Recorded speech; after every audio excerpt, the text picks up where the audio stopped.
Good day, students. I welcome you to today's economics class. Today we shall be talking about mobility of labor. If you could remember, last week we explained labor force and efficiency of labor. So today we want to look at mobility of labor. Now let's glance through the lesson objectives. By the end of this lesson, students should be able to define mobility of labor, explain types of mobility of labor, and identify factors determining mobility of labor.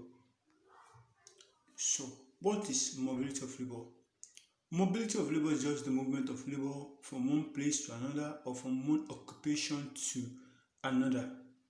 It is the free movement of labor from one job or place to another. That is just the simple definition of mobility of labor. Now, what are the types of mobility of labor? We have three types of mobility of labor. We will explain them one after the other. Number one, we call it geographical mobility of labor. From the word geographical, that is movement of labor from one place to another within a country or from one country to another. A labor can move from Lagos to Ibadan. A labor can move from Ibadan to Ogbomoso, from Ogbomoso to Kaduna, any part of the country. And labor can also move from Nigeria to Dubai, from Dubai can move to USA. That's what we call geographical mobility of labor. Number two, we have occupational mobility of labor. Occupational mobility of labor is the free movement of workers or labor from one occupation to another. Like now, you can move from being a teacher to being a banker. They are both occupation, so you are moving between one occupation to another. Our occupational mobility can be further divided into two, which is horizontal mobility of labor and vertical mobility of labor. That is under occupational mobility. Horizontal mobility of labor is the movement of labor from one occupation to another in the same grade or level. For example, a bank clerk joined as an account clerk in a company. It means somebody working in a bank as an accountant and decided to leave that bank where he's working to another company to work as an accountant. You can see that his movement from one job to another is still in the same level or grade. That's what we call horizontal mobility of labor. The second part of occupational mobility is what we call vertical mobility of labor. This is when a worker of a lower grade and status in an occupation moves to another occupation in a higher grade and status. It is vertical mobility. A lecturer can become a manager. A teacher can become a manager. That is an example of vertical mobility of labor. Now, the third type of mobility of labor is mobility between industries. Movement between industries. This is the movement of labor from one industry to another in the same occupation. For example, a fitter leaving a steel mill and joining an automobile factory. Like a teacher leaving secondary school and working in university as a lecturer. That is between what? Industries. So, what are the factors affecting geographical mobility of labor? Number one, cost of transportation. A worker may be able to move from one location to another if the cost of transportation is low, but when it is high, movement becomes difficult. Number two, accommodation problem. Workers may not be able to move to a new location where there is accommodation problems. That's that. Number three, climatic conditions.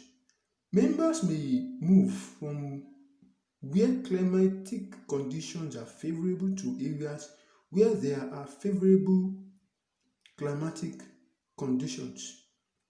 So it means labor can decide to move from a place where the climatic condition is not encouraging to a place of better climatic condition. Number 4, family and cultural ties.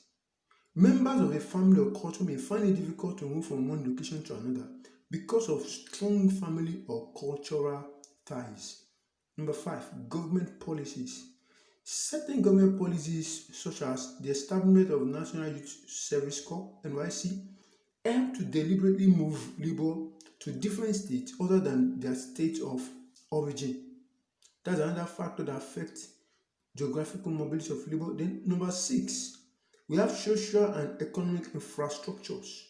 Where there are infrastructures, labor may decide to move to such an area rather than stay in a place that lacks basic economic infrastructures. So now let's move to the last aspect of the lesson. We have factors affecting occupational mobility of labor. Number 1, education and training. You don't expect a doctor who has spent 7 years in school to suddenly come down to become a teacher because of the education and the training he or she has gone through. Another one is what we call wage rate.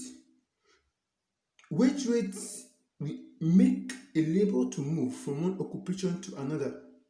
If a laborer finds a place where the wage being paid is higher than where he is, he can decide to move to another place for better earning. Then number 3, we have ability or aptitude. Some jobs require natural ability or talent, and those that are not gifted cannot fit into such jobs, e.g., musician, artist. So we have another one, we call it employment prospect or age. After certain age, employers of labor may decide not to employ certain people any longer.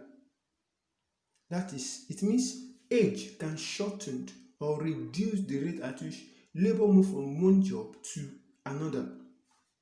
Then number 5, we have trade union activities. Some professional bodies, e.g. accounting law, require certain qualification before admission. There are things that you must have. There are,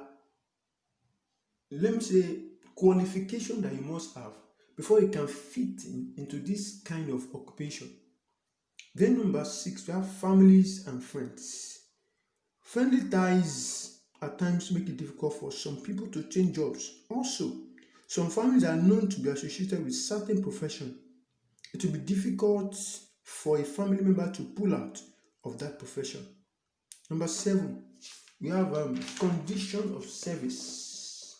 Apart from salary, the conditions of service in the working place, e.g. bonuses, overtime, staff boss, and car and housing loan, when present, will encourage labor not to move from such job. People will decide to keep that job, especially if the job is secured.